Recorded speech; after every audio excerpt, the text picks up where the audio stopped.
Welcome to another episode of the Dreams to Reality podcast. And today it is over Zoom, unfortunately, but we have a legend on here, and actually somebody who probably didn't know who I was until earlier this month.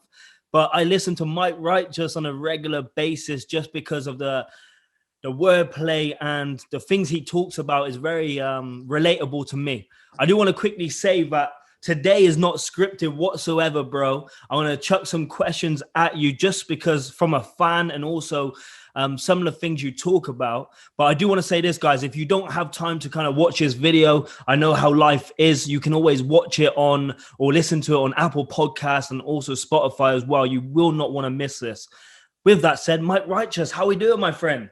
Yes, very good. Thank you for having me. It's a pleasure to be here. And how is life in lockdown for you right now?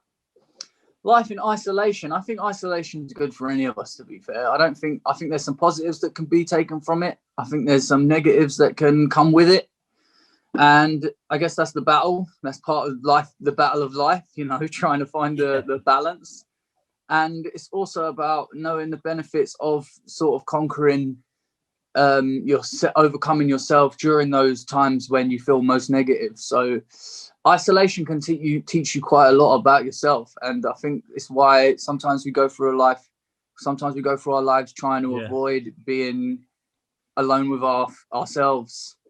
But I always think a very important moment in our lives is that period of time just before we go to sleep, and it is just us, and we have that 5 minutes of thinking before our mind shuts off, and then we have to account for our own actions and behavior that day. We have to account for we know, only you know, and that person inside you knows.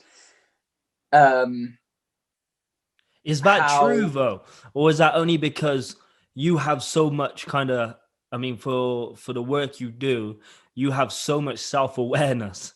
I think sometimes people don't even have that level of awareness. They could be 50, 60 years old and they still point the finger and blame everybody else. Do you think everybody has that level of self-awareness? For example, you said that 5 minutes before you go to bed. I honestly feel some people don't even reflect.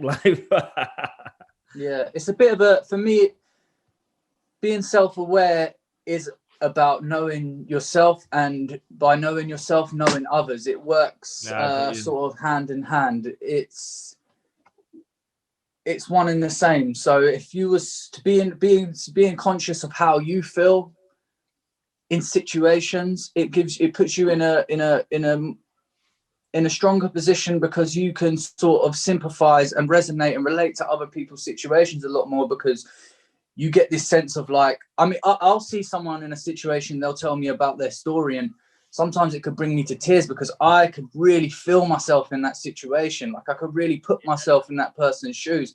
And that's only because I'm aware myself of how I'd feel if that was me.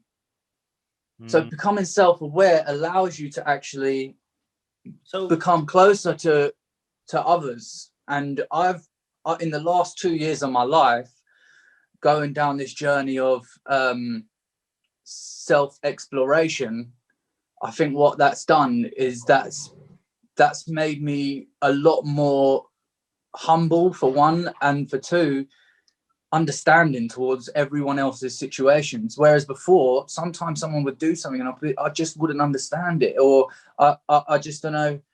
And then on the same hand, you have that ideology of I feel lonely, and it feels just like I'm the only person in the world that's going through this. You know what I mean? Whereas once you start becoming a little more self-aware, you start realizing that, we're all crabs in a bucket. Damn, bro. So talking about your music, you mention a lot of people around you, right? Personal people around you. Talking about how they're feeling.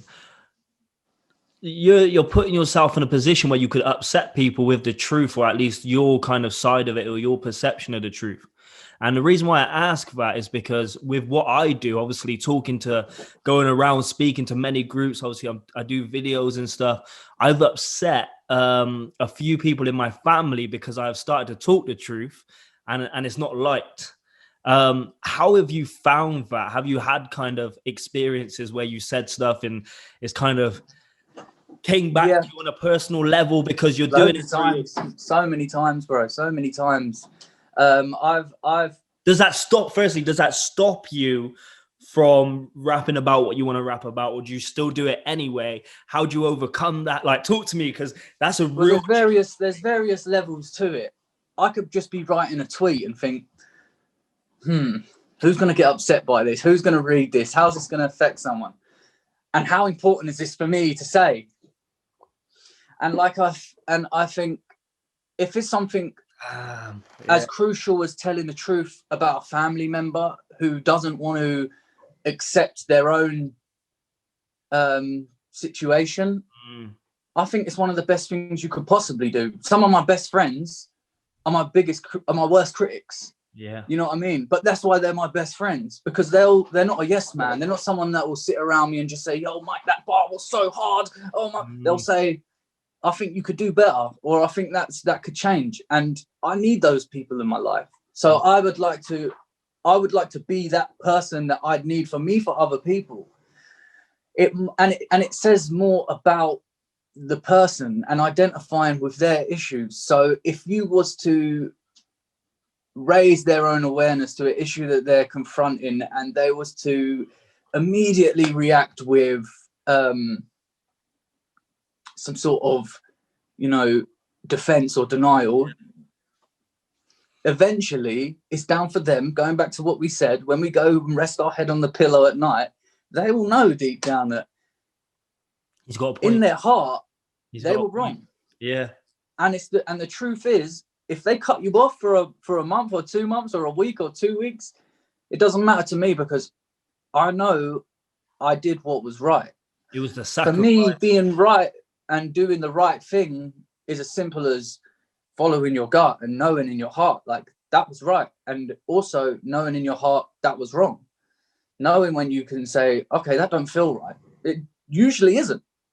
You know what I mean? So when you're telling it, when you're talking and you're speaking openly, especially when it involves other people, you know when it's right, and you know when you might be crossing some boundaries, and it's about whether them boundaries need to be crossed. And there's ways of delivering messages as well, and I've learned this recently. Yeah, there's so many numerous ways we can deliver our messages, and it's about finding the best way and knowing who we're dealing with. And I've told a lot of people stories, man, some with permission, some without permission. I've spoke about some of the domestic violence that's been in my household, where I was raised around and I witnessed. And it's not, sometimes I feel like a bit of a snitch, you know what I mean? But I know the greater good that it's having. I know the profound effect, and I know that when the message is being delivered, it's sort of, in a way, going through me rather than out of me. You know what I mean? I more see myself as like a vessel doing some sort of service, and that's my purpose here. And if I offend you, I'm sorry, but I know I have the greatest of intentions. That's so good, man. I pride myself on being a good person. So I'd like to know that I'm doing my best, and I'm being as truthful as possible. And I believe that I'm being as truthful as possible, and I'm trying to do the right thing. For example, when you're just saying that, it reminds me of the comedian / kind of actor Tracy Morgan. He was on the Breakfast Club, and I think it was DJ, was it Envy? I asked him, he said, "Do you enjoy what you do?" And he said, "It doesn't matter whether I enjoy it. I'm the vehicle to deliver what I do." And he said, "It's not about me. It's bigger than me." And talk to me then quickly about not about detail, but your upbringing, your mum, your dad, your siblings. Yeah, I had a pretty rough upbringing. I mean, I haven't convinced myself I've had it worse than everyone else, but yeah, it was pretty tough. And part of me forgives everybody and forgives everything, part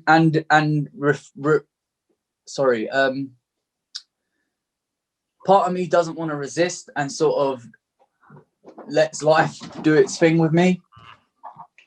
And I know I had to go through all of that to get here. So looking in the mirror now, being proud of who I am is a great feeling. And I wouldn't be able to have that if I hadn't had the experiences I had. But yeah, growing up, I grew up in a 2-bedroom flat with my mother and my father and my brother and my sisters and my brothers. So I'm the youngest of all of my family. I was the last to be born. And I have my sister Shahzad, my older brother Farzad. This is in order. I have another brother older than him, Vahid. And then we have Mohammed, Farad and Murdoch. So we have sort of 6 brothers. So they were all kind of Murdoch and Farad's the oldest. So you had Farad and Murdoch who were came out. So they're closest. You had Vahid and Mohammed, so they were sort of closest age-wise. Then you had Farzad and Shahzad, and they were kind of closest age-wise. And then you just sort of had me on the end. Yeah. So I was close to everyone. Everyone saw me as the baby and looked after me and that. But I had all of their experiences to grow up taken in that as well. So I had to witness a lot. My mother wasn't really around in the beginning of my life, and the experiences, the memories that I have, just of physical abuse, mental abuse, moving here, moving there, running off to a women's refuge, police raiding the house, my dad and my mum fighting, drug abuse, and it was just constant. So was you raised in Margate, was it? Yeah, I was born and raised in Margate. Yeah, my family. I told you about my siblings. Me, my sister and my brother, the 3 youngest, were actually born here. The rest were born in Iran and brought over here during the Iranian Revolution. My dad had to move out the country. So he also had a very troubled life growing up, and so did my mother. She was exposed to a lot of dangerous people at a very young age who done a lot of bad things to her. In Iran, my dad, my mother and my dad sort of plucked her out of a life of fear and tyranny, and sort of took him with her, and them two ran away together. And and I think it was one of them sort of relationships where it's just gone so far that you don't really see an end to it. So yeah, so but then as I was as a child, I spent a little bit of time with my mother, and then her and my dad split up, and I didn't really see her again. Then my dad got put into jail. A lot of my family were put into prison at a particular point in my life, when I was young. But then one of my brothers focused, knuckled down, didn't hang around outside, dedicated himself to his craft, pardon me. And then he became a WBU world title holder, a world champion in boxing. And I got to see that. I got to see that you can come from here and become a champion, a literal champion. I used to stare at the world titles in the cupboard that we had at home, and it was there every day. I get to walk past that. I get to see him train, and I'd visit them moments in my mind and think, it doesn't matter about the pain and the suffering, because that's what drove him to become a champion in his field, and that's what drove me to become what I'd consider myself as a champion in my own field. So yeah, it was pretty rough. It was pretty rough, but I say, I haven't convinced myself that I've had it the worst. Got you. And there's so many little details. How old are you now then? At the moment, I'm 30, and I'm going to be 31 in May. Is it? I'm 30 this year, right? There's been times this year something would just flash back from my memory, and I'll be like, oh yeah, I remember that now, which I never remember before. It's kind of really bizarre. What's quite annoying when I'm interviewing people, I always, not today, it's not happened today, but when somebody's talking, I'm like, interesting. And it reminds me of the song you did before, right? I swear to God, I'm like, interesting. Yeah. Interested. And when you said it, I thought of it as well. yeah, like I always do it. It always kind of reminds me of that. And then, yeah, sorry. Anyway, you talked about your brother, talked about him getting into a craft. One thing that fascinates me about yourself and your music and stuff is how serious you take it as a craft, right? How good you are is not the lyrics is crazy, right? You really dive into it. Did that happen? Is that just talent? Do you really focus on it? I think you said in your recent SBTV freestyle, you said this is something you do every night. It's something you take serious every single night. Even if it's not every night, do you have to practice? How do you improve and how do you develop so you're not the same person or the same Mike you was, say, 9-10 years ago when you first was on fire in the booth in SBTV then? Do you really dive into that craft? Well, I honestly think that we underestimate our own capabilities and and the capacities of our own minds are so powerful that if we dedicate ourselves to something and we really go into it and we spend every day working at that thing, you'll become a master at that. Of course. And you'll be a master at it forever. You could become a master at skipping and give it a rest for a few months, but you became the master you are. So anytime you pick up that rope, you're going to skip like incredibly. It doesn't matter how long you haven't skipped for. They say the harder you work, the lazier you become. Yeah, I believe that. But here's the thing with the rapping. Like when I first started, I didn't have much social skills, and I was in a situation, in an environment where I wanted friends and I wanted attention because I lacked it growing up. At one point in my teenage years, a lot of my brothers were in prison. My dad was doing his own thing, and I was just on my own. I was on my own, and I wasn't developing social skills. I didn't have friends, and I wasn't doing good in school. And because I was on my own, I wasn't really going to school because no one was there telling me, get up, get dressed, get to school. Like I wasn't going. And then no one was at school saying, where's the kid? Where's your kid? Yeah. Like, where is he? So it just made me think, does anyone really care? And then I'm sat at home wanting this attention and craving friends. And everyone loved rap music. I loved rap music growing up. That was like the thing. Like I got introduced to it in primary school. I was listening to D12 in primary school. So that was the thing. That was what made you cool. Like that's what made, that's what was considered cool. So D12. once I started showing people that I could memories, man. D12. Once I could show people that I could rap along to other songs, I noticed the attention I was getting, and I was like, yo, I'm getting the attention off the back of this.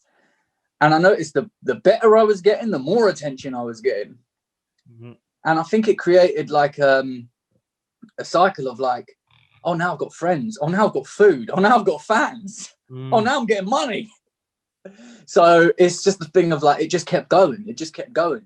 And I loved making songs. And when I made my first song and I came out the studio, I had moments where I sat there with my friends and I thought I'd never get to this space, or I'd never be with this person, or I'd never get to meet that person. And I'd done so many of these things that I'd grow up thinking I'd never be able to do, but always wanting to achieve. And then seeing it happen before me was like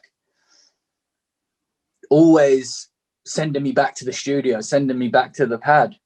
And I've always had this idea that like when I write, I want to be in a zone where I feel spiritual. Like I feel like there's something else I'm channeling that something else here. And it's deeper than just me putting words into the ethos. Like I want to capture feelings. I don't want to make music. I want to capture feelings. And I want people to hear the feeling and feel it. And that's one thing I heard. I was watching reaction videos the other day in my spare time, and that's one thing that stuck with me is one of the guys reacting to my video was saying, there's something about Mike that I don't think I get with other artists. And when he says something, I don't know why, but I just feel it. I just feel that it's what he's saying. And I think that comes with just like, if I don't feel it, then I generally don't do it. Unless I just want to like spaz out on a beat and do a madness, like that's always fun as well. But my last project, for instance, like it was mainly based around capturing what my emotions at that particular point, and they were running high at that time. So it was. When did you write that album? I wrote that album at the beginning of 2019, actually in the middle of 2019, around May 2019, actually August 2019, I wrote that album, and then I finished it and it released in June the 8th. Bro, the song Lost on there is incredible. And a song that just, I think I sent it to you. I think I was driving to like Ipswich or somewhere from Bristol, and I was just listening to it over and over again. Because and I think what you've got on there just is so relatable, man.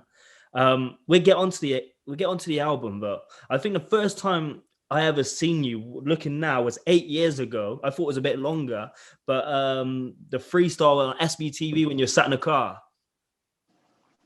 like that, that was obviously a while ago. And then I've been following you kind of ever since then. But around that time, I really kind of started to watch so many of your videos, your music, a lot. Tell me if I'm wrong. Have you always been independent? Because I remember going onto your website back then, and you was always kind of pushing something. You was always kind of selling something. Have you always remained independent? Like what's going on there? Early in the beginning of my career, it was a case of just wanting to get recognition, just wanting to get pulled through to the forefront of the rap race. So I wasn't really concerned with anything other than getting there. So it was sort of by any means necessary, and I needed all the help I could get. So we were independent, but obviously I didn't have my own finances, and I was being financed just by a friend of mine. Okay. Who'd lend me £100 to get to London, would sit up in the studio, and he was also my manager. But before that, he was just my friend, and he would always be my friend, and that's why I chose him as my manager, because mainly we had a trusting relationship. But I was young, I wasn't a man myself. I didn't know how the business functioned, and I'm not sure he knew too much about how the business functioned, but he knew how to make money. So he knew how to make money. He could see this thing working, and he knew I had talent, and he wanted to help. So God bless him. And we took that so far. And then I signed my first publishing deal. We took that up until we done like 3 mixtapes. Done a mixtape called Yob Culture, and a mixtape called Campaign, and another mixtape called Wasn't Thinking. These 3 mixtapes we put out for free. I didn't make a penny off. So yeah, we was independent, but we knew that we had to give to get back. You know, we get out what we put in. So I put out a bunch of free music, thinking this will come back sort of tenfold, and it did. Like the respect we were getting for just putting out stuff and not expecting anything back just drew more attention to us. And then I released my first EP as an independent and sold it, which was Open Mic, which was a couple of tracks. And then off the back of that, I did get a deal, which was a publishing deal with Sony, and I signed a deal with Naughty Boy. And then I spent 2 years writing songs for artists that were on Sony's label with him. Boy. And then I didn't really put out music for a little while. And in the meantime, I was getting a bit depressed myself, because I was in the studio doing a lot of work for other people, wasn't really being credited, wasn't really earning much money off it myself. And mentally, I think we was all in quite a bad place. Like me and the artists I was working with, like it was very dark, and there was drugs involved, and we didn't respect our health, our physical health. And that's probably why my mental health was deteriorating. And then it came to like arguments, and a lot of arguments, and a lot of stuff happened between me and the label. I leaked some music that I shouldn't have put out, and then severed all ties. And then I was back on my own again. It was back to being independent. And how did that feel? To be honest, it felt like it didn't feel too bad at the time, because I was still riding quite a buzz. But how was you for money at this time as well? I was living in my sister's bungalow. I didn't have no money. I was at one point selling whatever I could to get by, and I was doing a lot of bad things to get by. And I wasn't proud of it. So is that hard? Is it hard somewhat being famous, being Mike Righteous, and then also being broke at the same time, right? I bet. Yeah, because I'd go collect my gyro and have to hide my face, and my area is so small, and I couldn't pretend. I had to get the bus. I couldn't pretend. I had to go places. People would see me on the bus and then like film me on the bus and that, and post me on Facebook, and people would say like, and then I'd have an argument with my baby mum and she'd send me the post like, oh, you're a joke. Like, people think you're a joke. And I'd have to, words are weapons, you know what I mean? That very deep in my mind. And I guess, like, for me, the more I cared about money, the less I got it. And then when I actually, see, the thing is, I always loved making music, and I always had my guys that would help support me. So like, when I left the label, and I still had my friend who was willing to like help and invest in me. And then at this point, like, when I did get money from music, I'd just use it to pay him back. So I was always like sort of breaking even. I'd be in like £1,000 debt. And then when I'd get like a little check from a show or something, I'd give it back to him, allowing me to do more things in the future. So I sort of, I made some new friends, some new producers, some guys that are incredibly talented. And I worked with a few different independent producers. And it took me about 3 years of borrowing money from Jack and then doing little bits to pay him back.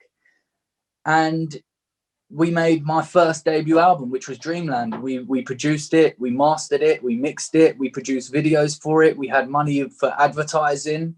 And we were just on the precipice of releasing the album.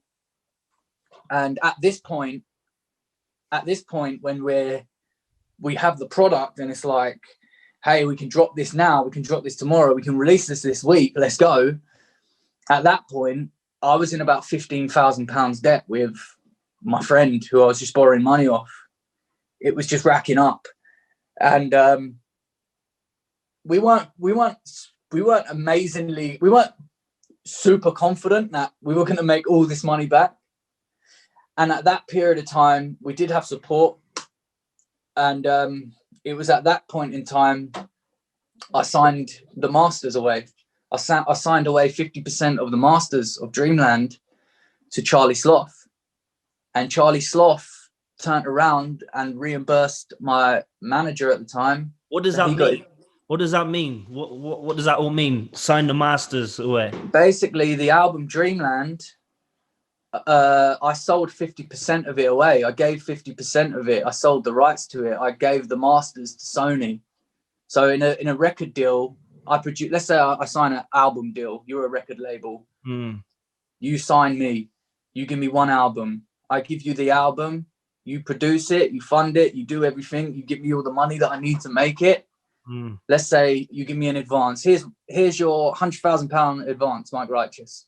Okay, I've got £100,000. I've got to make you an album, and that's your album. Ain't mine no more. It's yours. You make all the money off it. You, depending on how much of the percentage. I signed away 50% of the royalties, but you have to recoup your money first before I get to see a penny. You know what I mean? But what is a normal kind of deal? Say if you was signed, I guess it would be a lot lower. You would own a lot less percentage, right? 50% in the, is it? Well, this is the first deal. This was the first deal I signed, and I wasn't too fussed about the percentage because my guy was getting paid back, and it was more about what Charlie Sloth could bring to the table. Like, I got Charlie Sloth here in front of me talking about, we're getting you on this track, that track. I'm gonna bust you into this circle, like. And at that point, like, I burnt a lot of bridges, and I could do with I had like half a leg in the industry, like, and it was slowly becoming just a foot. So I needed to I felt like I needed to get dragged back, because this is a game of like, this is sort of like a game of like, who loves you the most? You know what I mean? It's about who, not who you know, but who wants to know you. And at that time, no one really wanted to know me because I was doing a lot of mad shit. I was, like you say, like I was offending a lot of people with the things I was saying. Yeah, like, interesting. and it was always worse when I said it, because I was like, how dare this guy from Margate come and speak on our scene? Like, it was a very London thing. And it was like, don't let this guy from Margate who thinks he can rap better than us tell us about ourselves. Like, fuck him off. What was that one cypher you was in though, man? You could see the tension around me. Like, you could see nobody wanted me there. You threw the mic and then everyone's looking around just trying to play it off. But bro, you look like a maverick in that moment. You know, you look like a maverick in that moment. And I think you separated yourself in a skill-based level, mate. Like, honestly, in a skill level, you separated yourself. And for me, I appreciate that. But that is, for me, is one of my most critical performances. I look back on that performance, and I've watched it a couple times. I ain't seen it for years, but for me, like, I look at that guy there and I think, you need help. I look at that guy and I think, you need love. You need to love yourself. You need to work on yourself. Like, it's all good wanting to be the greatest rapper in the room, and you want, like, you're striving for something, but that's not real. That is not going to make me happy, and it never was going to make me happy. And all it did was make me angry and make me bitter and make me annoyed and make me sad. And I've never had more success than I am having now in my own personal life, in my own personal journey. Because that stuff to me is just not as important now. It just doesn't matter to me. Like, I'd rather. Man's the big 3-0 now. You know, I'd rather get through to one person than just entertain a million of them. I'd rather just get through to someone and have a profound effect on their life than just. Why was there so much tension though? I think energy is a big part of it. Like, I came there with something to prove, like a chip on my shoulder, and I had this attitude of, you don't have to like me or love me, but you will respect me. Like, you will have to be forced to accept that I am, like, the top here. I'm on top. Like, none of you are challenging me when it comes to lyricism and bars. Okay, so coming away from there, did you feel like you accomplished that mission on that day, for example? Not really, no. I don't think I did. No, I think people came away from there just more like, I think I fed into the narrative of me being quite angry. And all I wanted to do was sort of detach myself from that. So it was sort of like a weird way of doing it, like, to be honest. Cut the mic as well. But then at the same time, I was sort of feeding into the things that people were saying about me. I was sort of becoming my own thoughts, like, and that voice in my head, I was becoming that voice. I was becoming the thing that I didn't want to be, but people just saw me as. And have you ever then, being around, say, that cypher and being in the industry, as you said, with like one leg in, have you ever considered kind of selling out, whatever that means? Have you ever considered trying to just go after the money and doing whatever people are telling you, I guess, because you started to obviously get attention, your name is well recognized. So then I guess there's probably different levels, right? Was there a moment in time when you thought, do you know what, let's just go all in? I honestly am always thinking about what I can do to broaden my horizons and widen my fan base. But at the same time, I don't want to compromise what they see me as and who I am in order to do that.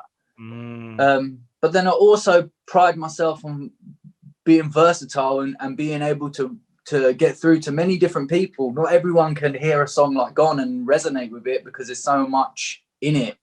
I do understand simplicity sometimes is easier to get away with. So I do like the idea of simplifying things and making things sometimes shorter and easier to digest. But in terms of like just doing something for the sake of it, or doing something because it's current, or doing something that my heart's not in, but I know it's going to make money, or becoming like a a Baby Shark guy. Like, no, thank you. Like, I'm good, thanks. You know what I mean? That's not the legacy I want to leave behind. I mean, I sit here with my producer and we sit here and we make these albums and they take long and they make us a little bit of money, not much money, but enough to live. And we do sit here and think, man, one song, if we had one song, you know what I mean? But, you know, it's one of them things. I trust life. So Dreamland, talk to me then, bro. Dreamland, did Charlie Sloth do what he wanted to do? As he said, to get you back in circles and stuff, or did he find it harder than he thought it was going to be? I think you're right. I think he found it a little bit more difficult than he thought it would be, because Charlie Sloth's Charlie Sloth. He's a personality. He's a DJ. He's an entrepreneur. He has his own business. He has other artists. And when you're trying to juggle that, you need serious guys that know how to run the show. And I think the people around him operating the business also didn't have much idea about running a label. And the more time I spent with them, the less I thought they knew. But the more I was figuring out, the more I was finding out. So I was like learning myself. So I'm grateful for that too. But Dreamland was the first album, and then I Am Reckless was the second. Also, he owns 100% of them masters too. So I had to move fast, because in my head after Dreamland, I was like, yo, this ain't working. I need to sort of get out of this, but I know I'm tied into at least another album and the option of a third if they really want. So I gave them I Am Reckless. And then after I Am Reckless, I said to Charlie, like, I think I'm ready to sort of leave this situation, because I don't feel like without being disrespectful, like, I don't think you guys are handling it very well. Like, let me tell you a simple fact here. You're meant to get breakdowns and reports, sales reports, quarterly. So that's every 4 months you get a report, and it's everything you've spent, everything you've earned, and all the times your music's been streamed and where it's been streamed and everything you've earned out of everything. That's everything the label's got. And then they take their percentage, give you yours. I was signed to him for a number of like 4 years. When did that end? It ended 2019, beginning of 2019, January 2019, around that time. So your last Fire in the Booth then, you were still signed by him? I was still signed by him, yeah, my last Fire in the Booth. And I feel like a reporter. Yeah, so I was still signed to Charlie. And Charlie was great. Like, I'd go meet him. He'd take me to shows. We were doing a lot. Like, I would be by his side. You know what I mean? He had time for me, and we had plans, and we made it. We made some mistakes as well, but we had great plans. You know what I mean? And I was going through a lot in my life at the time. Like, I was battling suicide at that point in my life. Like, at the start of 2019, or at the start, not at the start of 2019, more 2018, I was very depressed. I was very, very depressed. I wasn't happy in the relationship I was in. I felt a lot of pressure from that. My career. Is that when you had the baby as well? That's when I had my baby. My career was on the decline. My baby was in London. My friends were in Margate. I felt torn between two lives, and I just couldn't keep up with it. Like, I couldn't keep up with it. And I was getting so depressed and so down, and I thought the only thing that could save me was this music thing, and I just kept telling myself it wasn't going to happen. It wasn't going to happen. And then I took the initiative of writing a song about my own suicide, and I kept that in the locker. I never wanted to release it because I was scared of releasing it. I had a video and everything, scared of releasing it. And this is probably going to be the first time I ever talk about this situation, because I've never spoke about it openly. But it was something I spoke about with Charlie, and he and I both thought it was a good idea to take this angle, to release this song, and almost leave it ambiguous, so people were really. So we caused a bit of worry before the song came. But what no one understands is, when I wrote them tweets and I put them messages out, I was really in a vulnerable place already. And for me to think that was a good idea is a testament to where my head was at. And I think Charlie at the time just thought, this is going to make waves across the industry. People not knowing what's going on with Mike Righteous, and then him coming out with this song about his own suicide, and then having a complete rebrand. That's what we should do from a label perspective. And I was willing to do anything just to get myself back to the... And it backfired majorly. Like, it caused a shitstorm, a massive shitstorm, but not a positive one. And for me, it made my situation worse. And then the day after, I had another moment where I walked myself to the edge of a cliff, and I stood there on the edge of a cliff, and my girlfriend, who was with me, was crying and screaming and begging me to get down from the side of the cliff. And I was so scared, but I knew that fear was going to prevent me from doing anything. I knew I couldn't get past the fear that was in front of me. And I'm so grateful that was the case. So I came back, and I'd done some stupid things, man. And I spoke to Sloth, and Sloth was like, Mike, like, this has gone a bit mad. Like, take some money, take your family, and go away for a bit. And I went away for a bit. And then I came back, and nothing really changed. Nothing was really changing for me. So what outcome was you looking for when you released that song? I wanted to... And how did it backfire? I wanted to do something that was never done before. And I wanted the world to sort of know my pain. And it didn't feel great going through this. Like, I wanted help, I think. Like, I wanted people to think about me. Like, I wanted the world to know, like, I was there. Like, I wanted attention badly. It's deep, man. I think what happened is I wasn't really giving myself, like, enough time, enough care. I just let myself go. And I was looking for I was trying to outsource externally to sort of fill this void that was in me, and it just weren't happening. No amount of appraisal was doing it. And then the song did backfire, and I lost a lot of support, and a lot of friends, and a lot of people that loved me were like, fuck this guy. Do you know what I mean? Like, he came out and he made us think that he'd killed himself. And the way they see it is, it was just to promote a track. And the way I see it, it was to promote a track. But we're talking about a track that's about suicide. I wasn't using my illness to promote my track. I was using my track to promote my illness. Okay. So it was kind of like that. And yeah, I cracked on after that. I didn't let it put me down, because at the same time, that song, for people that were really suicidal and really felt that, they were on my side, you know what I mean? And to this day, a lot of people will reach out to me and be like, I wanted to take my life last night, and someone sent me your video, Pathways, and I never knew who you was before that. And I probably won't listen to much more of your songs, so I don't even like rap, but thank you. And for me, it doesn't matter. All that backlash, it don't matter. That one person, like, that song stopped that one guy from taking his own life, or stopped that one girl from taking her own life. So I personally would relive that trauma 100 times a day just to know that that's what's happening.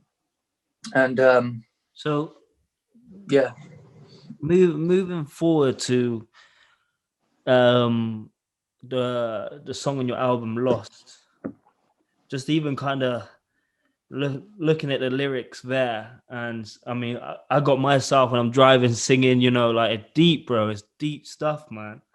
But like, when you say I look up to the sky and ask how long I live, what does that essentially mean?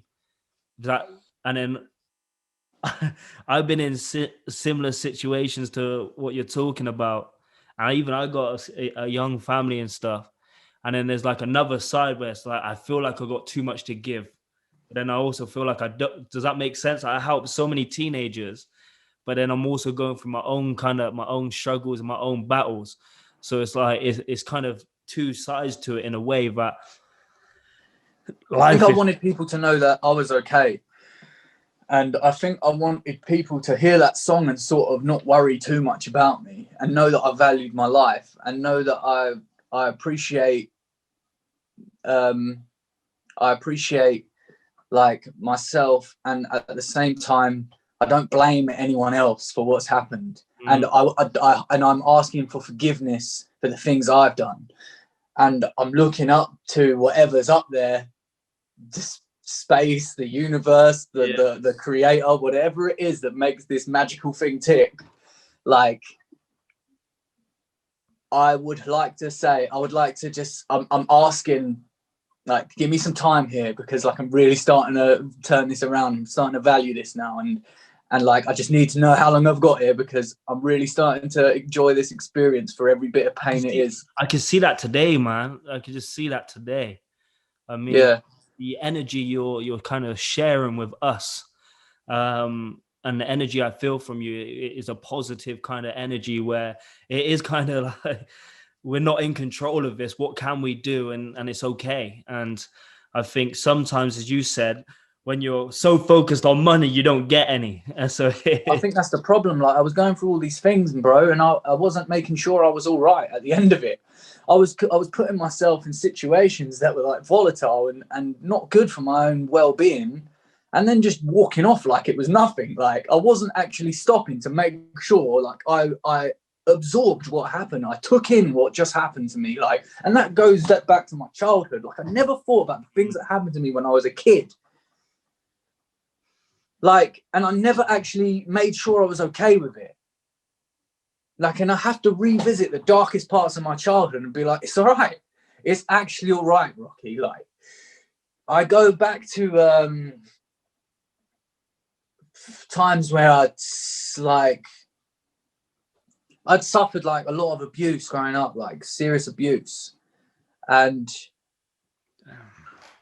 when I tried to get into relationships, I expected like a certain amount of, like,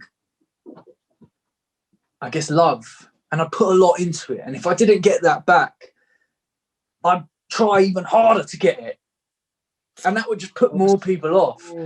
And what would happen is I'd be like, why don't anyone what's the one bar you said? Something like, it's something like the worst bit is like the love grew deeper. So like the worse of the relationship got, the more the love grew. Like, the deeper my feelings grew, the more demeaning you became, the deeper that my feelings grew. And that's true. It was like that. And I don't blame that person either, because, and then this is all part of like the making sure you're okay, is making sure you're okay with it. Like, when I look back now and I think about me being abused by fucking drug addicts, I think I'm okay, bro. Like, look at me, man. I'm fucking flying. I've got nice hair. I'm working. He runs 20 miles, man. Shit. Yeah, like I can't run a mile without my bottom back hurting, bro. So let's jump back into it quickly. Obviously, you talked a bit about your upbringing and stuff. How many kids do you have now? I've got 2. So you got 2 kids. Yeah. How difficult is it being a father, going what you've been through and trying not to repeat some of the same stuff? Because I think you talked about it in one of your songs, and it was just deep, man. And it's like, you're talking about, you didn't want to break the cycle. You wanted to break the cycle, but then it's kind of, it happened. And I think even other rappers and artists talk about it, like Drake and stuff. How was that, man? Because you can't fix everything, right? You can't, and you can't please everyone, and you can't control other people. You can only work on your own self internally. And like I was saying, I was doing a lot of damage in my relationship. So when it came to an end, it was a struggle for me to take. But now, like, I wish I handled it better, but you can do a lot of shoulda, coulda, woulda. But the truth is, I just hope that person now, I hope that person understands that I'm sorry. And I do understand that you are your own person. You're entitled to your own decisions, and you was unhappy. Mm-hmm. And I was making you unhappy. So it was very right for you to want to be better. And I needed to do that for myself as well. And I think being the best version of yourself is being the greatest example. And that's all I've tried to be. Because these kids, they're not my property. I don't own them. They're their own humans. Like, they're growing up. I'm just trying to say, hey, that way's fucked up. But go down it if you need to. Like, if you fall, you'll fall, and you might bang your knee, but I'll be there behind you. But if you can't pick yourself up, I'll pick you up. It's more like giving them the space and allowing them to be a human, and saying, like, I say it to my son all the time, like, you're my best friend. Like, I love being around you. I love having you around me. I learn, like, I can communicate with you. I don't mind. Like, I just like have this idea, like, sometimes I'm not too forceful. Like, you'll learn from your own mistakes. You have to. I have to allow you to learn from your own mistakes. Happens all the time, right? When somebody's too strict, you still do it anyway. I see it all the time, man. Like, with the parents I work with, it could be anywhere in some of the hardest kind of places, or even in, middle class kind of areas. Bro, we had one girl in our family. The rest were all brothers, and very strict as well. Like, my brothers were hard on her, and they didn't let her out of the house till she was like 19. But when she finally got out of the house at 19, she ran amok. She went wild. She was like, I'm afraid. Yeah. You know what I mean? Like, you can't restrict a life. Can't restrict. It's not yours to do that. You know what I mean? But I like to think that there's a boundary, there's sort of a line, and, like, sometimes you have to just reel it in and be like, look, I am responsible for you. Like, of course, I don't control you, I don't own you, but I'm kind of responsible.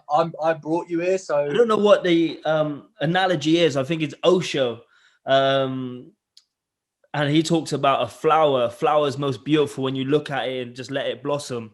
But then when you start to pick the flower dies.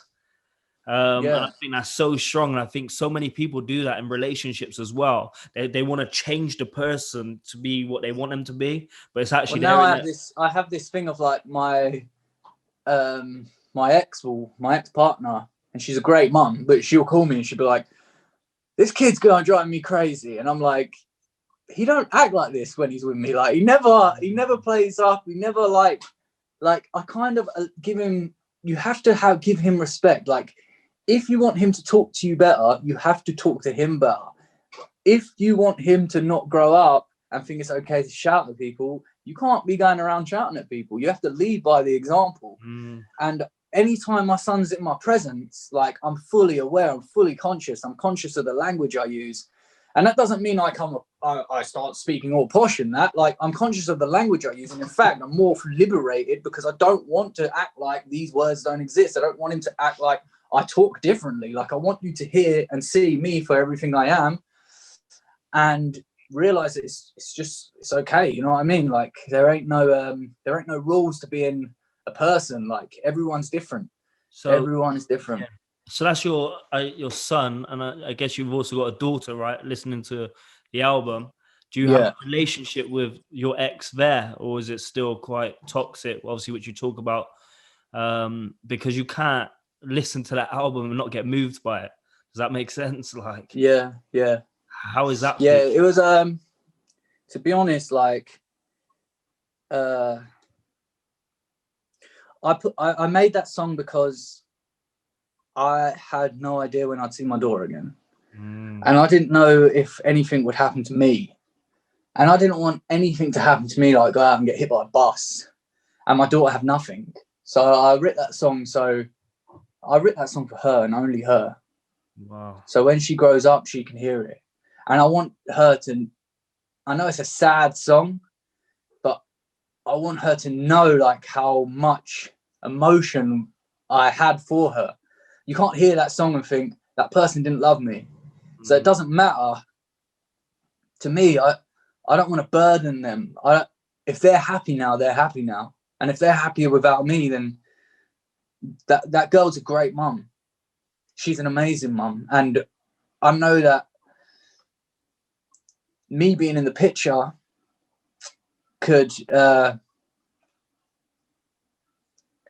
me being in the picture right now might not be the best thing for us. It's almost been a year, and I'm starting to be drawn more towards the idea of trying to reach out and get in contact. But at the moment, the only avenue I can take is probably a legal route. And I wouldn't want her to get a letter through the door of a solicitor saying, look, this guy's after his kid. I would like it to be a little more like, I'm in a better space. I would love to spend like an hour with my daughter if that's all right with you. You know what I mean? Yeah. And it's something that I realize is going to take time. Like, she's going to be different now. She's going to have grown up. But I don't worry. I don't worry one bit, because I know she's in great hands. But at the same time, like, I miss her a lot, man. Okay. Like, I miss her a lot. That's tough, man. Yeah. Talk to me about, was it the summer of this year? You had an accident, didn't you? Yeah. It's just funny, man. I was speaking about it to my friend the other day, and it's like, only me. It's like, I swear, man, I turn around to my friends and I'm like, you know what? We've had a pretty rough year, guys. The album's done pretty well. I got a little bit of money. Let me take us all on holiday. Let's just go on holiday. And they were like, yeah, you know what? That's a sick idea. I said, I'll pay for our flights. Don't worry. Just get a little bit of spending money. We're going to be good. We'll get an all-inclusive place. We'll love it up. And it was just when the lockdown restrictions were being lifted, some places, of course, said, let's go to Greece. I booked the ticket. And then a week later, we were in Greece. And we had an amazing time in Greece, like a great few days. And my partner, who I'm with now, she's super like on this spiritual like journey with me. Like, we're like two peas in a pod, just moving like this with each other. She's not really into like extreme sports like I am. Like, she's not crazy. Like, she don't like the idea of going past like 70 on the motorway. Like, you know what I mean? But we were going to go for a little exploration, and we decided to hire some quad bikes. And we hired some quad bikes from this company. And I've rode quad bikes many times. Like, I know how to ride a quad bike. My brothers have got quad bikes. We got jet skis. We live by the beach. You know what I mean? It's a thing, like.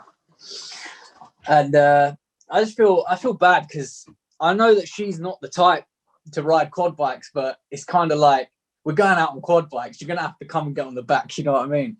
So I went downtown.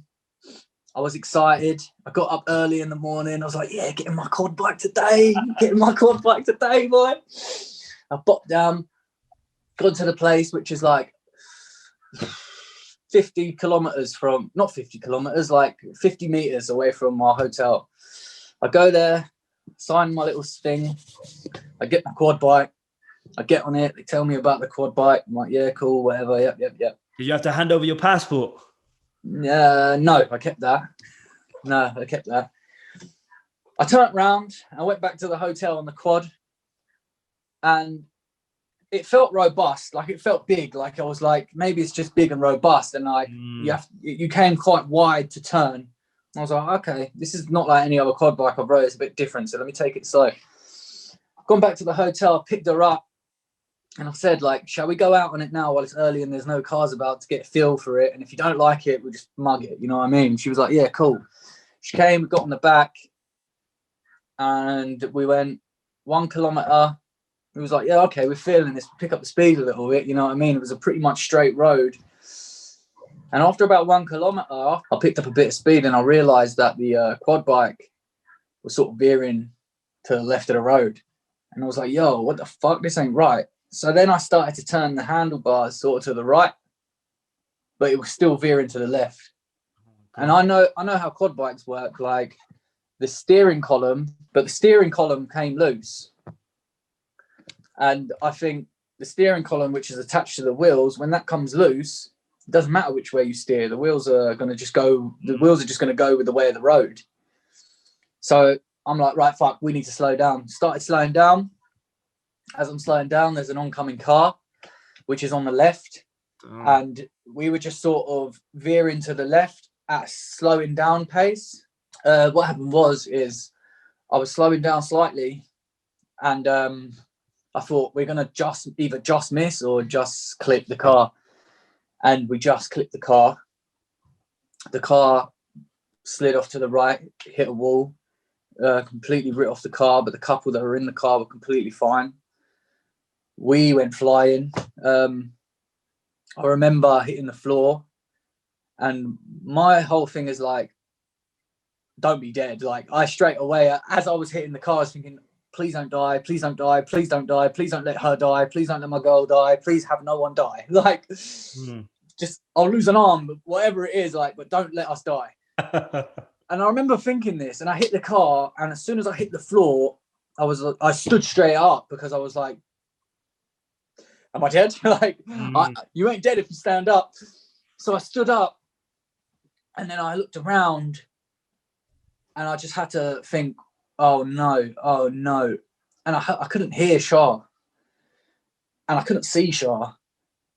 And I was so terrified of turning around, because I knew she was behind me, and I didn't want to turn around and see my girlfriend splattered across the floor.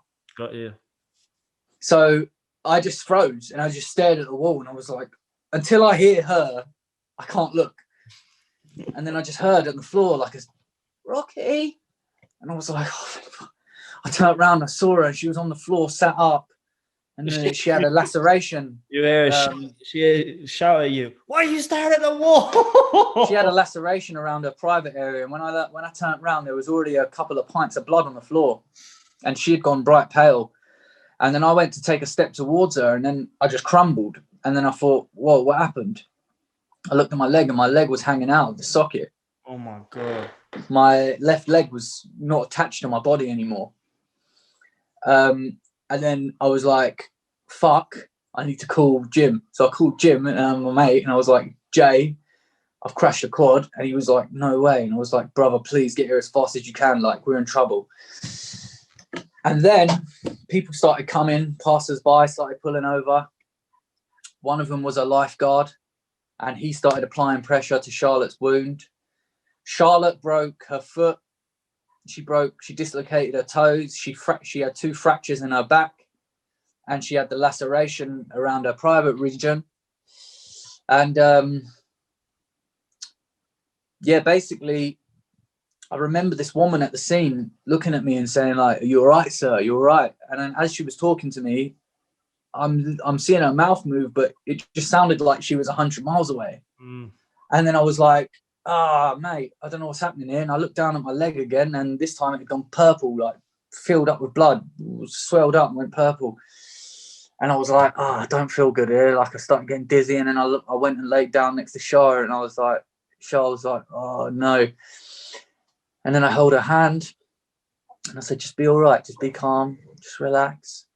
Like, whatever happens needs to happen. Just be good, just be happy and be glad, just be good. Like, whatever happens, just be happy. Don't worry. I was like, don't panic. Just don't panic. And then next thing I remember, someone was throwing water in my face, and then my eyes opened up, and there was my friend Jay, my best mate, and he was like, Rocky, stay awake. And I was like, my eyes were open. I was like, where's Shah? And he was like, she's over there. The ambulance are coming. The ambulance is pulling up. And I remember my friend saying, stay hard, Goggins, be Goggins. He was like, Goggins it. And I was like, Jay, we gotta lift these boats. Yeah, I was like, Jay, get me up, because I don't want the ambulance to come over and think I need attention before Shah does. I was like, get me up. Yeah. So he lifted me up, and I'd sort of perched myself against the car. The ambulance came. They took me and Shah to a hospital, where they popped us all back into place, stitched us up. Then they took us to another hospital in another area. And then I'll tell you a bit of a miraculous story, right? This is the universe at its best. So prior to this accident, we went out in a town called Lindos, which is like a very popular town, like, well, ancient city and roads. And we went there. The first night we was there, we got a taxi there, and the taxi driver, we were just in the car with him. And I remember saying to Jay, like, yo, do you think this taxi driver knows where he's going? And I just thought the taxi driver couldn't speak English, yeah? So we're just talking like he can't hear us. I was like, do you think he knows where he's going? Jay's like, I don't know, get it on the maps to make sure he's going the right way. I said, all right, I'm getting it on the maps. And the taxi driver's like, listen, I'm English, I can speak English and I'm taking you to the right place, don't worry. So I'm like, oh, okay, yeah, cool. I had my hair braided and that. Back to the hospital, right? After the accident, Shah, they stitched us up, they patched us up, they popped my leg back in, which was one of the most agonizing things I've ever experienced in my life. And even to this day, my foot can't bend. I can't bend my foot. I can't bend my toes. They're just frozen like that. All of my toes are frozen. Can't bend them. The doctor was like, right, you're okay, you can go. And I was like, I can't go. I was like, that's my girlfriend. I ain't leaving her. And they were like, she has to stay here for 2 months. And I was like, what? They were like, she's not moving or getting up or going anywhere or even getting off that bed for a month straight. Wow. She cannot move for a month. And I was like, my trip's meant to end in 3 days. Like, we got to stay here for a month. I'm thinking, shit. They left me out of the hospital and I was on my own in the middle of nowhere with like 10% battery and this fucked up leg. And I was just like, how has this happened? Like, after everything, like, we just wanted a break and this happened. And then the guys chucked me. I said to the guys in the hospital, like, they must get this a lot as well, because they weren't really too happy or welcoming, but they get a lot of like pissed up English people go over there and cause trouble and fall off balconies. So they've dealt with it all. This ain't a game to them, you know what I mean? So I said to the guy, the doctor, I was like, look, can you call me a taxi? And he was like, I ain't your secretary, I'm a doctor, innit? Go find your own taxi. And I was just like, boy, this is mental. I've gone out of the hospital. Yeah. I said to the security guard, can you call me a taxi?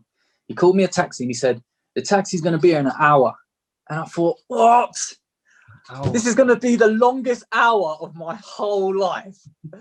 Got nothing to do but reflect on what just happened. 5 minutes later, a taxi pulled up and I was like, right, that was quick. And it was the taxi driver that took us down to Lindos the other night. And I was like, he was like, I recognize you. And I was like, is it? And he was like, yeah, I recognize you. He was like, you with the girl and the guy. And I was like, yeah, that's me. And he was like, where are they? And I was like, she's in the hospital, man. I was like, we had a really bad accident. And he was like, what? I was like, she can't move for a month. We're in very bad trouble. And this guy was like, nah, I'm looking after you.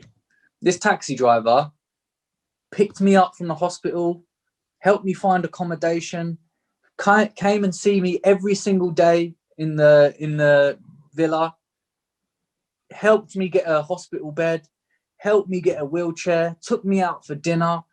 Like, the guy was just a hero. Like, him and his wife were heroes. And then I spoke to him and he said to me, do you know why I did this? And I was like, why? And he was like, because I haven't worked. So the area that we got picked up from when we got taken to the fancy restaurant, when he took us there originally, is in a place called Kiatari. It's real down south. But he's really like north of the island where the hospital was. That's why he got to the hospital so quick, because it was close to his house. Yeah. And he said, the reason like I'm helping you is because I haven't been to Kiatari for 4 years. I haven't done a job in Kiatari for 4 years. He was like, this is the first time I've ever done a job there. And it was you. Otherwise, I navigate around these areas. And then when I picked you up and realized it was you, like, and you told me you needed help, like, I thought, like, he's a Christian man. He was like, I thought I just needed to do what was right. Yeah. And he was like, he kept saying to me, he was like, you're a fighter. And then he was like, what's your name? And I was like, my name's Rocky. And he was like, no way. And I was like, yeah. He was like, yeah. And he was like, and I was like, how come you remembered me? And he was like, because I remember thinking when you got in my car that you looked like a rapper. And I was like, I was like, you fucking taking the piss. I was like, do you know me or something? He was like, no. And I was like, I'm a rapper. I'm an actual rapper.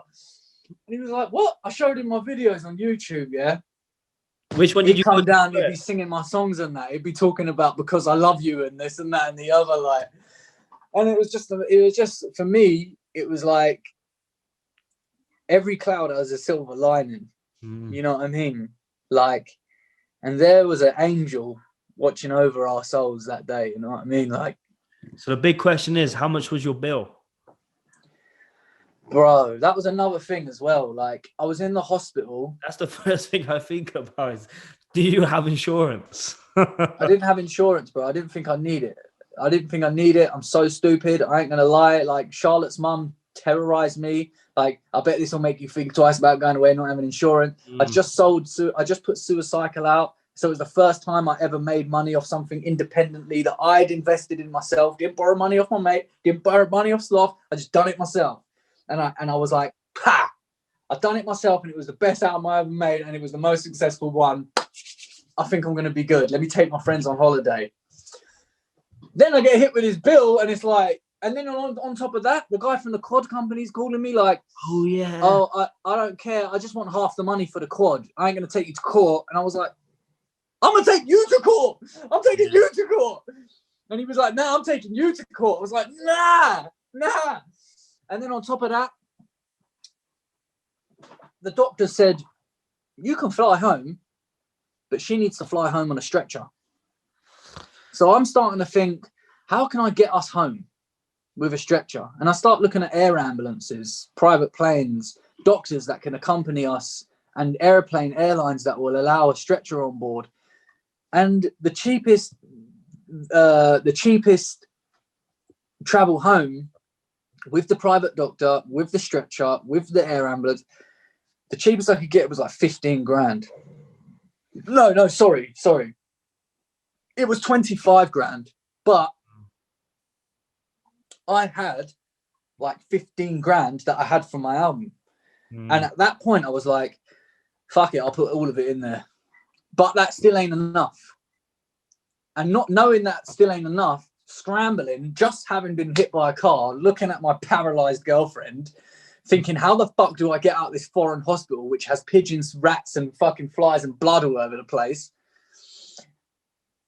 And I started this GoFundMe. And I was like, someone suggested to me, Mike, why don't you try and do a GoFundMe, raise some money? So I did the GoFundMe and I raised enough money. And I'm sat there with my girl, and then my sister calls me. And I'm like, look, I'm getting us home. I've raised the money. I've got 15 grand. I got my money. I'm good. I'm going to get home.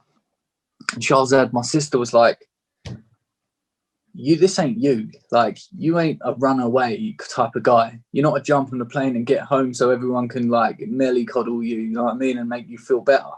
Mm-hmm. And I was like, damn, you're kind of right. And she was like, and you just put in all that work.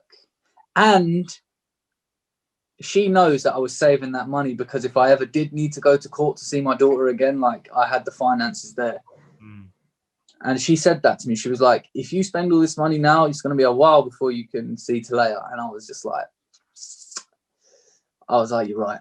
And I turned around to Charlotte, and I was like, I thought of another plan. And she was like, what's that? And I said, we should just stay here. And at first she didn't understand. I was like, we're going to get out of this hospital. I'll get us a villa. I'll hire a hospital bed and put it in the villa. So you can lay on a hospital bed there, and we'll take care of you there. And we'll stay here for a month until you can walk. And then when we go home, you'll be going home on your 2 feet. And we're going to ride this out, and we're going to stay here. And she was like, I'm down. Fuck it, I'm down. So I was like, cool. I faced a lot of backlash for the GoFundMe. I ain't going to lie. Like, a lot of people seem to think that I just put out my album and I should just be paying for it myself, and I've got rich brothers and they should help me pay for it. But that's just not life. That's not how life works. You know what I mean? That's the thing though, right? Unless you're at, like, people always think you've got a lot more than what you have. And well, I'm very open. I kind of let it be known. Like I said to people, I've got this and I need this. So if I could raise this, great. I raised it. And then when it came down to it, I was like, look, I'm going to give you all the money back, because at the end of the day, I don't need it now. I'm going to use my own money to stay here. So thank you all very much. Have the money back. And I sent everyone their money back. And a lot of the people were like, no, keep it for while you're there. Buy her a birthday present. Do whatever. And I was like, nah, man. Like, we're good. I can handle this on my own. If I need help, I'll call upon it. I'm not afraid to ask for help. I've never been afraid to ask for help. You don't ask, you don't get.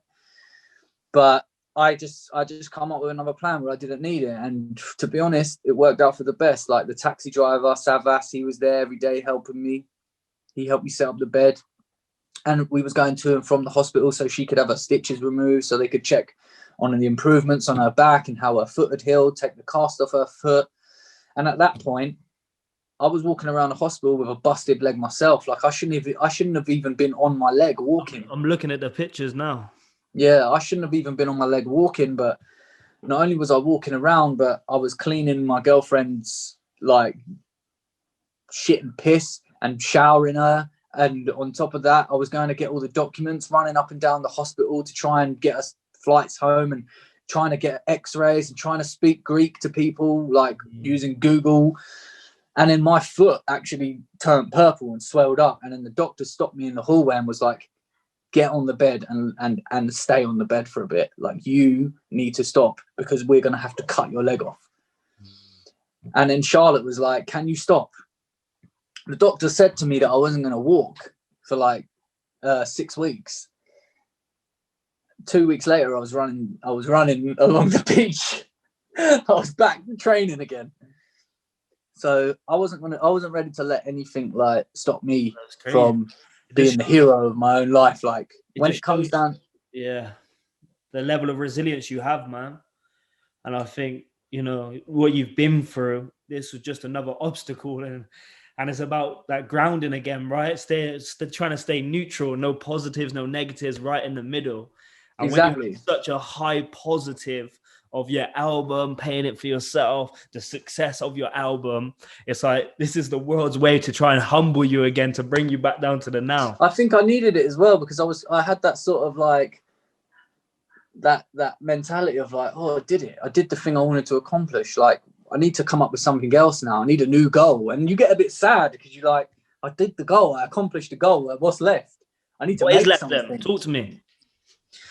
What's left now is, to be honest, with this pandemic and this situation and this lockdown, like I've had to adapt with that, because I feel like our whole environment's changed and is changing consistently. So we have to adapt to our environments in order to survive in them. So I'm just trying to think about ways, like I'm really upset because I haven't been able to tour with this album, and I just want to be on stage performing these songs to crowds. It ain't got nothing to do with the money. It's got to do with that feeling that I was after. Yo. But I'm a bit gutted that ain't happening. Yeah, bro. Your album would bang as well in a performance setting. Oh yeah. I wrote it with that in mind, because I wanted the crowd to be able to sing the songs back. So many times. Yeah, trust me, you know it would pop. You know it would pop. Yeah. But then I just have to. Do you know what? I'm confident. Bro, you can just see it though, can't you? You can just feel the. But that's what I mean. So I'm so confident that will be the case, no matter where down the line it goes, because it's not just me in this situation; it's everyone. So when they lift the lid and we go back to doing shows, and I say, "Hey, I know it's a bit late, but the Cycle tour, I know people will still come." But it's just about doing what you can in these unprecedented times. So I'm just focusing on my own physical health. And I'm just focused on being there for my family, being there for my friends, and being a great leader and being a great example. And at the same time, nothing's stopping me from being in the studio making new songs. So I'm constantly here. I've been here 2 days. I made new songs. Who does Mike Righteous listen to? On my playlist at the moment, it varies. It varies a lot, but I'm always hearing new tracks, and I'm thinking, oh, I like that. I'm just going to get that and listen to it. But I like songs that give me a sense of triumph. So there's a lot of I don't really have like artists that I go to, but I'll have like particular songs, and they'll be from any artist, but they'll have like a triumphant energy about them. So when I'm running, I can just feel it, and I think that's what I gravitate to when it comes to music. Like, and I feel a little less attached to rap music now because I've grown up with it all my life, and I've listened to it all my life, and I've studied it all my life, and I'm very critical with it. So when a rapper says something, I'm like there just picking at it, and I think like I need to like. Sometimes it's nice just to take music in, and I could go on a run and listen to a bunch of classical music. Like this morning, when I woke up, I went online and I was on YouTube, and this advert came out for this song, and it had a real good energy to it. And I just straight away went and got it on my Apple Music. I think it was called I think it was by a group called Bicep, and the song's called Glue. And it just had it just reminded me of like someone would make in the 90s, like a old 90s dance song. And it just S Club 7 Reach. No, not like that. More like housey sort of dance. Yeah, I got you. Like trance, like a bit trancey. It was a bit trancey, and I loved it because I was like in a trance myself, just running to it. But amen. All right, bro. I ask all my guests this. The last question: if you could sit down with any three people, dead or alive, and it can't be, has to be like a celebrity, somebody we would all know. Can't be like they're here. Oh, there! Look at that. There's Bob. There's John. So there two. Who's the third? There's Kurt. Oh, okay. I'd have Kurt in there. And to be honest, I do like Jim Morrison, but I wouldn't have him. I'd probably have like Tupac or something. Okay. Yeah. Why? Really Bob Marley, because I love his beliefs and ideologies, and I just think he'd just be such a calming energy, and I would just love to sit with Bob Marley and just vibe with him on a music level, like see out, because there's something about him, like when we talk about people being that vessel and letting something spiritual travel through them, there's a moment in Bob Marley's career where he just got shot because the government were trying to prevent him from going out and performing because of his message of peace and love and power was uniting Africans across the world. They shot him and he had a bullet in him, and he still went out there and done his show. There's another moment in Bob Marley's career where he's on stage and he's performing and he's blind and he's just singing, and a riot breaks out in the crowd and the police disperse the whole crowd. Bob's still on the stage with his eyes shut, just singing. You don't even know what's happened because the energy's going through him. Kurt, I think all the same reasons, really. I think Kurt Cobain is just like a voice and a mystery, and such a young, like, it's just someone that I've always wanted to know more about. But these are just musically as well. There's loads of people that I'd love to spend some time with outside of music that I think are just incredible characters. Like, I'd love to sit on a Joe Rogan podcast and talk to him. I would love to spend 48 hours with, well, I don't know if I'd love it, but I would spend 48 hours with David Goggins for sure. I would love, that would be my number one. You can't lift these boats. You're going to carry the boats and the logs. Can't fuck with boats here too. Yeah, it's true though, man. Like, sometimes when I run down the road and I tell myself, and I have these sayings that I refer to, they pick me up. Like, when that voice in my head starts being like, what are you doing here? Why have you brought yourself 12 kilometers out in the middle of nowhere? Like, you ain't got this. And then I say to myself, not today. Like, not today, bro. Not today, bro. That's what I tell myself. There's that one. I was listening to it, and he said it was hot outside. It's like 100 degrees or something. And he was running, and he said, this guy come up to me, put down the window. He said, man, why are you out here? He said, I looked at him and said, because you're not. Yeah. Running. Yeah. Why are you running? You crazy? Why are you running? Because you ain't, motherfucker. It's that. And it's like, they don't know you, bruv. You don't know you. You don't know your own capabilities. You know what I mean? So when I'm running and I'm feeling Goggins like, and he's shouting and he's going, they don't know me, son. He's talking to himself. He's drawing. He's squeezing every bit of energy he has. He's not satisfied with mediocre. He's not satisfied with just doing good enough. As he said on do as good as he can. And that's a mentality we should all adopt, because doing as good as you can is fucking painful. And that's why we all try and avoid it. But it's the pain that makes you great. As he said on the Joe Rogan podcast, the goal was to become uncommon amongst the uncommon. So when he joined the Navy SEALs, he was uncommon, but then he wanted to become uncommon amongst them. So the Navy SEALs looked at him like, who is this guy? And I think that's madness. That's madness. But then he starts trying to compete with like ultra runners. You know what I mean? Just stepping into the world of ultra running. Races, man. 200 more races. 250. And then on one of the 250-mile races, he got lost and ended up having to do another 70 miles and still came in like 10th place. Actually, no, he got disqualified for that race because he went the wrong way. And then he came back, done the race again and came second. We're talking about a man that prior to all this couldn't even run 2 miles. You know what I mean? He was out of shape. He was a big lump. But yeah, man, like he's a very inspiring human being, and there are a lot of people out there that I think are great examples, and they carry a beautiful message. And we need heroes. Everyone needs a hero. You know what I mean? You could be your own hero, but we all need inspiration. We all need to know like our capabilities and our possibilities. And when people do great things, man, they just lay the blueprint for us to follow. And I think there's nothing that we can't do as people. You know what I mean? There's really nothing we can't do. And it goes back to the very first question you asked me. It's like, I mastered it, but anyone can. Anyone that's willing to sit in their room for 5 years and do nothing but write lyrics will be as good as rapping as I am. And that's what it takes, dedication and consistency and hard work and pain.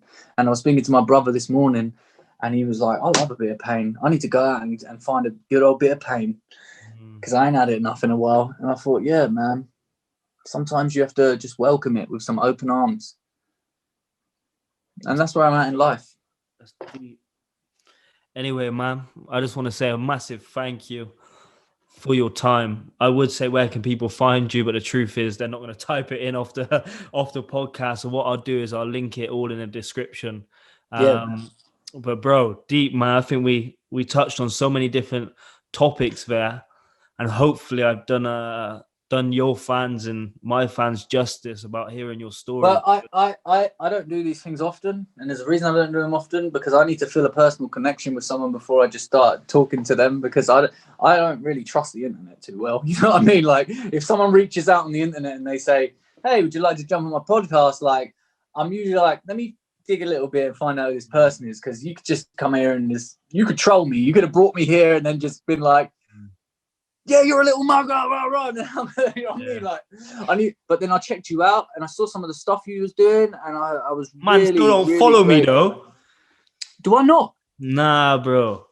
Oh, this is getting cut up. So like, there's gonna be like, I'm sorry, brother. I am terrible. But I'll get off this and I'm gonna follow you straight away. I promise. Nah, don't worry about it, man. But I checked. Do you know what I was watching? I was watching some of your seminars and your classes and the things you were saying, and I was so like I was just like riding. I was like, yes, go on, bro. Yeah, bro. But it's the same as you, man. I'm just on a journey, and I'm still trying to discover myself and my message. And there's one thing that sometimes for me it's hard to portray it is when you're on like YouTube and stuff, but I tell you something I think is similar to you.